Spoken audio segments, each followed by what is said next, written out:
from the All Indiana Podcast Network. It's time for real conversation about the real issues that affect our communities. Poverty, education, equality, and more. This is Real Talk. Real Talk with Rev Charles Harrison. Welcome to Real Talk on the All Indiana Podcast Network. I'm Rev Charles Harrison, and on this episode, we're going to talk about the issue of gun violence in Indianapolis. It was a big issue last week when the mayor talked about that the city is facing a gun violence crisis. And he laid out several proposals that the city is going to try to address concerning the gun violence, but some of them are certainly are not lawful based on the laws of the state of Indiana. So we're going to talk about that. You hear both sides on this issue, and I guess I'm somewhat in the middle. But join me as we have this conversation about gun violence in Indianapolis. Welcome to Real Talk with Rev Charles Harrison, and I am your host for this show. And many of you may know me more so as some call me the 10-point man. I am the senior pastor of Barnes United Methodist Church on the west side. I am the president of the board of directors of the Indianapolis 10-Point Coalition, which is a faith-based group on the west side of Indianapolis, a group of churches that formed in 1999 to help address the issue of urban violence, particularly black-on-black violence, as it impacts young men of color between the ages of 12 and 24 years old. So I come at this being someone who has really experienced this issue of gun violence, going all the way back to when I was 14 years old, when my oldest brother was killed in Louisville, Kentucky, by gun violence. And then years later, his son, who was 6 months old at the time, Jawan, was killed at the age of 23. So my brother was killed at the age of 21. His son was killed at the age of 23. So my family has experienced this trauma in our lives. And this is certainly something that has disproportionately impacted the black community. And I think we're all struggling to try to figure out how do we really address this national epidemic of gun violence? What are the best solutions to really deal with this issue? Some of it certainly is divided based on politics and political parties. Some of it, to be frank about it, is based on race. There are different viewpoints on this issue, and some can be generated based on issues of race. You know, the perception, particularly of black men in the issue of violence, and some have talked about this openly, and I try to be frank. I titled this podcast Real Talk. I try to be frank about it. I think some feel like that some of the stereotypes of black men are evident in what we call urban violence today, this senseless violence, and you tend to see on the nightly news violence that disproportionately tends to be in communities of color, and too often suspects and victims tend to be black. So there are different perspectives on this issue of gun violence. Some believe that we need to enforce the law and the laws on the book. Some believe that repeat violent offenders are not being held accountable, and that is what's leading to a lot of the gun violence. Some believe that certain types of guns and rifles or military-style guns ought to be outlawed. There are those who argue the easy access to guns, particularly young people of color, that is leading to a lot of this gun violence. So let's talk about it. Let's have a real conversation. And I think last week, Mayor Joe Hogsett, Mayor of Indianapolis, laid out talking points for his public safety plan. and he proposed conditional gun safety ordinance to go into effect if the state preemption is removed. If the state will allow local governments in cities to kind of put ordinance in place to address the issue of violence in their city. Like an urban city like Indianapolis certainly is different from where I come from, Jeffersonville, small rural town, where I pastored at in Newcastle, Indiana. That was not an issue. I was there for 7 years. Every now and then someone may get shot and injured or shot and killed. It's nothing like what you see in Indianapolis. And there are a lot of rural communities in Indiana where very seldom do you have, a gun violence incident. And those who own guns, who believe in the Second Amendment, talk about the majority of law-abiding citizens are not out using their guns to injure others or committing murder, and that is the argument. But this is what the mayor laid out last week. Mayor Hogg said, one, he wanted a complete ban on the sale of military-style guns such as the AR-15 used in our most recent attack on IMPD officers, that there are those who believe that we ought to get rid of the AR-15s or all of those military-style rifles, that they should not be on the streets of America and should not be in Indianapolis. Number two, the mayor proposed raising the minimum age to purchase a firearm from the age of 18 to the age of 21. And then three, to end permitless carry and concealed carry of handguns in Marion County. So permitless carry, to end that, and the conceal of handguns in Marion County. Those were the three things, and certainly that set off a firestorm, particularly for those who believe in the Second Amendment, the right to bear arms, and for those who believe that law-abiding citizens are not the ones who are committing these violent acts. And I really hear both sides of it. I really do. I pastor in one of the toughest areas in the city of Indianapolis. That's what led me and other pastors to form the Indianapolis 10-Point Coalition, because we were concerned about the level of violence that we were seeing in the urban core, and particularly in the area where my church is located and 90 other really black churches in the area. But yet I'm also, I hear the other side of the argument too. I have members of my church who possess guns, who are law-abiding citizens, and they frown upon, this whole issue. And let's kind of, dig into the issue. For those who are joining, this is Real Talk with Rev Harrison, and we're dealing with the whole issue of the gun violence in Indianapolis. And certainly there are those who believe that the city of Indianapolis is in a gun violence crisis, that we are in a crisis. We have been really in a crisis for the last 8 years. And the vast majority of injuries and homicides in this city and murders have been the result of gun violence. And what's really driving that, and trying to have this conversation where it becomes difficult for us to have a civil conversation about it, because people have taken sides and they have very strong opinions about this issue.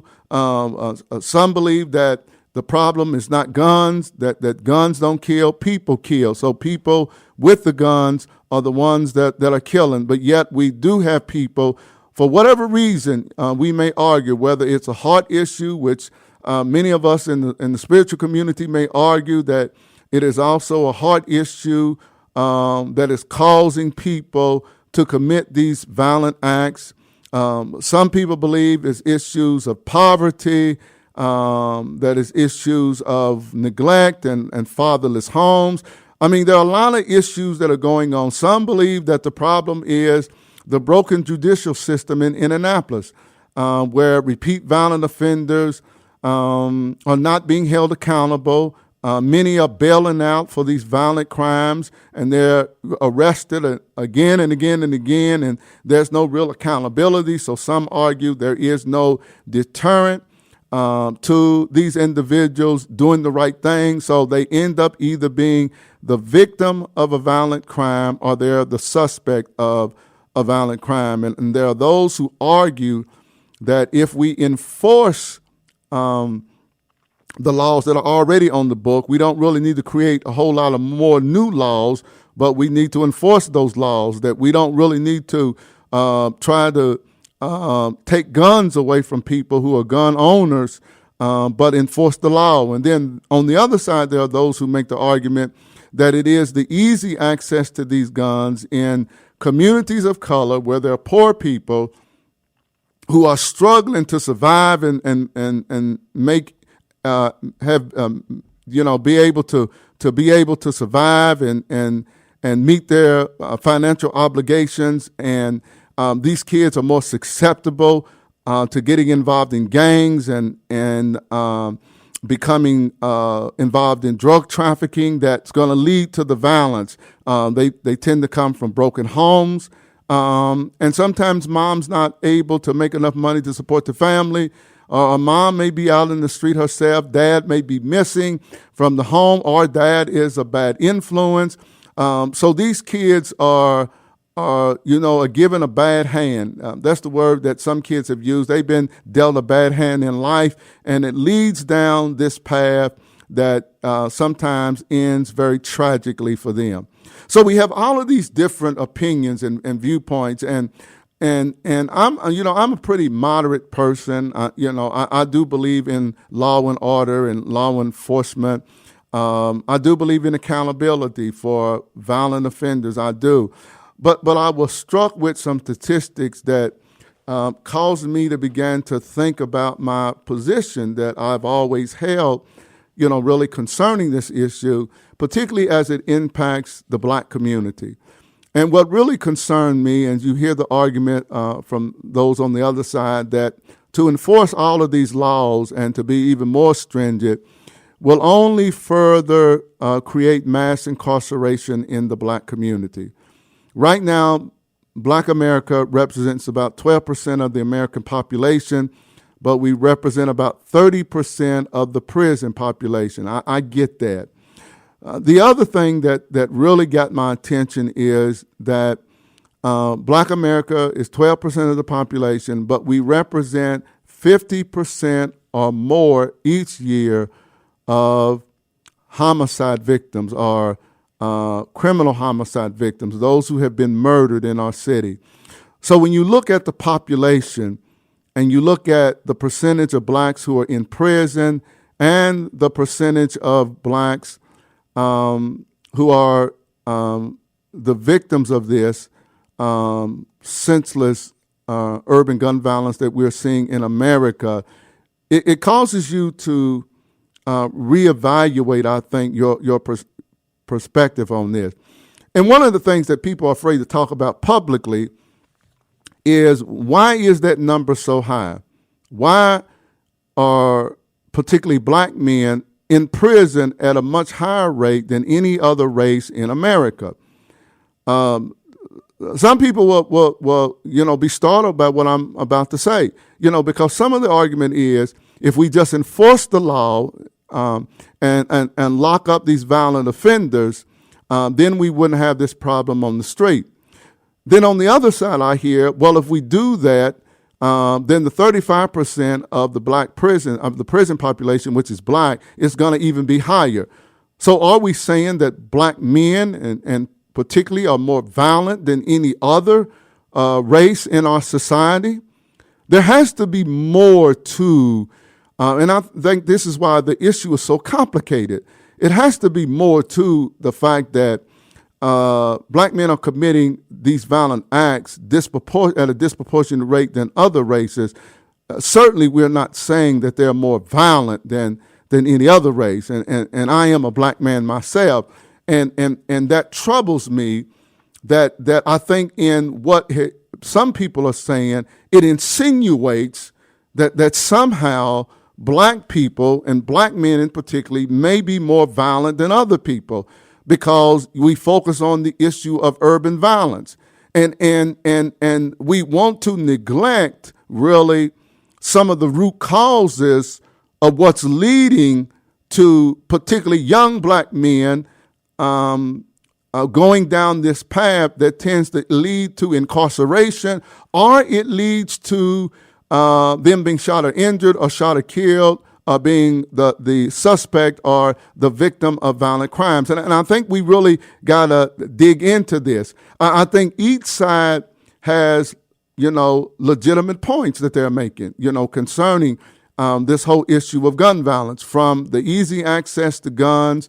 I get that, and I do agree that there is an easy access to guns, particularly for juveniles who lawfully should not have them, or particularly felons who by law, because of crimes that they have committed, are not supposed to possess guns, but they're easy accessible on the streets. And I do think we have to do something to address that issue. I'm not for sure what that is, and I think that's where we need to have further conversation. On the other end, I do agree that the repeat violent offenders should be held to a different standard, and we have to, in trying to fix the broken judicial system in this country that disproportionately has incarcerated black people at a much higher rate than any other race for similar crimes that have been committed, whether they be nonviolent or violent crimes.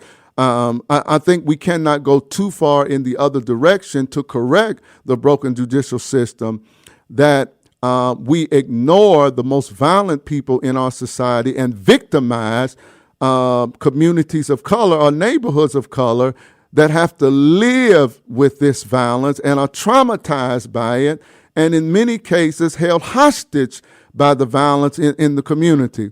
So I think that when you begin to look at both sides of this issue, I think it is very complicated. It's a very complicated issue.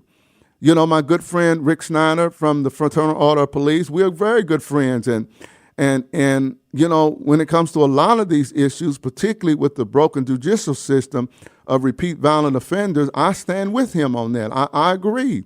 I agree that if Lil Junebug continually gets arrested for violent crimes, in my opinion, he's only going to escalate the violence if there's no accountability, and he's either going to be the victim or the perpetrator of the next violent crime.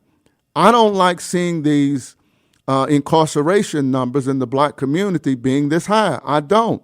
I do think that we ought to provide other alternatives for these nonviolent offenses so that we're pulling out of prison some people who probably don't need to be there, and particularly those who have been arrested by drug particular crimes. I think a lot of them are addicts, and I think a lot of them sell drugs as addicts to support their habit. I don't think over the years and our war on drugs has reduced the drug trafficking on the street. It certainly hasn't reduced the violence that we see on the street related to drug trafficking, and it certainly has not reduced the usage of drugs in neighborhoods all across this country. So I'm not for sure that really worked, and incarcerating people did not deter more people from using drugs because we did not deal with the habit of what was causing people to have such a desire and demand for drugs.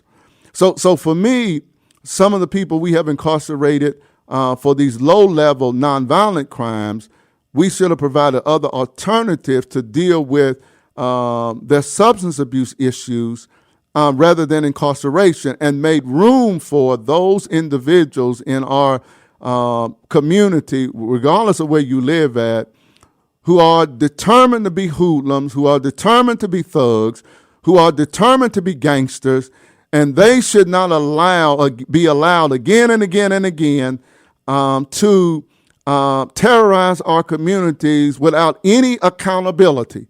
So I do agree with those who do advocate that there should be accountability when it comes to these repeat violent offenses. But on the other hand, let me make the other argument. I do think we have to address the issue of easy access to these guns, particularly when it comes to juveniles underage or these individuals who have been convicted of a violent felon and are still carrying a gun, or they may be at home on house arrest with an ankle bracelet. They're not abiding by that, and they're still selling drugs. They're still involved in criminal activity, and they're still carrying a weapon when lawfully they should not be carrying a weapon. I'm not for sure home incarceration is the best place for these individuals, and there is no evidence, at least in Indianapolis, that has worked at all. So I do believe that, one, we have to find a way to address the easy access to unlawful guns in our community beyond just trying to do it through incarceration. I do think there has to be a debate on both sides. I'm not for sure we can have this civil conversation where we're sitting down at the table, those who are proponents of the Second Amendment and the right to bear arms, and those who would like to see the state, the government restrict the purchase of these guns and these rifles. There has to be a happy medium somewhere, or maybe I'm just naive, but it seems like to me that we will all benefit from having a conversation about how do we address the concerns on both sides when it comes to this issue of urban gun violence. We see now that this violence is spreading to all neighborhoods in Indianapolis. It's up in Geis, it's up in the Broad Ripple neighborhood, it's in Castleton, it's in neighborhoods on the south side, in Bean Creek, in Garfield, and further, and it's not just in the urban core anymore.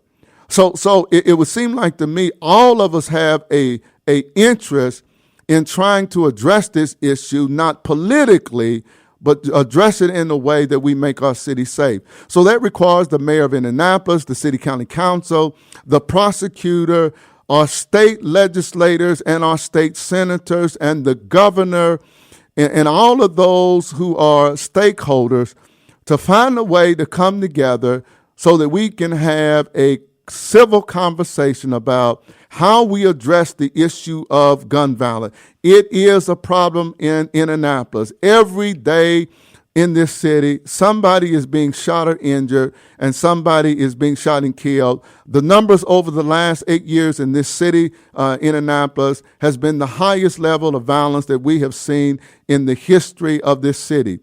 It's not getting any better. I don't believe that police by themselves can stop this. I don't believe that community groups, grassroots organizations can stop it by themselves. I don't believe the city and its new initiative with peacemakers and violence interrupters and coaches can stop the violence by themselves. I think it's going to take a citywide effort to do it, and I think we have to address in some way the issue of guns. I don't know what the answer is, so I'm not advocating anything at this particular point. What I'm saying is we cannot continue to be on both sides of this issue and we're talking past each other rather than to each other and trying to find some common ground and both sides willing to give something for the good of our city. If we continue to talk past each other on both sides of this issue of gun violence, then the gun violence in Indianapolis and cities all across the country are going to continue to be at historical levels. We cannot just jail our way out of this. We cannot. We also cannot take everybody's gun from them and expect that it's going to create the kind of society that we expect it's going to be. It's going to create even more division. I do believe that we have a problem with easy access to guns, but we need to come together and find a real solution that helps us get to a place where we have safer neighborhoods, safer communities. We have less children going and young people going to prison, less young people being the victim of this violence and being killed, and that we have less broken families in this country. We have to come together. if we keep talking past each other like we are, I know those are very critical of what Mayor Hogsett has proposed, and I know those on the left are critical of what those on the right are saying, and believe that they are supporters of the NRA. But if the NRA and the gun people who believe in the Second Amendment right, if they're not going to be at the table, and then we have people on the left who want to ban AR-15s and these assault military rifles and other kinds of guns, if we each stay in our own corner and nobody's really talking to one another, but we're talking past one another, we're angry at one another, then nothing is going to get better in this city. Nothing is going to get better in this country. There has to be those of us who are in the middle, who are willing to have this conversation. Where can we find common ground? What are the real issues that are driving this gun violence? And what are the things that we can agree on together that can help make things better in this city, Indianapolis, and in cities all across the country? I'm advocating that we sit down at the table of sisterhood and brotherhood and talk about this issue of gun violence. That we sit and listen to one another so that we can find real solutions to tackle this national epidemic. Whether you want to call it a violence epidemic, a gun violence epidemic, whether you want to call it urban violence, black on black violence, we get caught up in what we call it, that we tune out the other side and we're not doing anything constructively together in order to solve this problem. Either we're going to perish together or we're going to live together and find real solutions to problems that affect us all. I hope Indianapolis, I hope Indiana, and I hope America that we can come together and find common ground to address this epidemic that impacts us all. This has been Reverend Charles Harrison on Real Talk. Join me next time as I bring more real talk about the real issues that affect our communities here in Indianapolis and across the country. Be sure to follow and subscribe to this podcast and share it on Facebook and Twitter. This is Reverend Harrison, and this has been Real Talk. I pray that you have a blessed and wonderful day. This is Real Talk with Reverend Charles Harrison. Be sure to like and subscribe to this podcast. And be sure to check out other great podcasts on the All Indiana Podcast Network. Online now at allindianapodcast.com.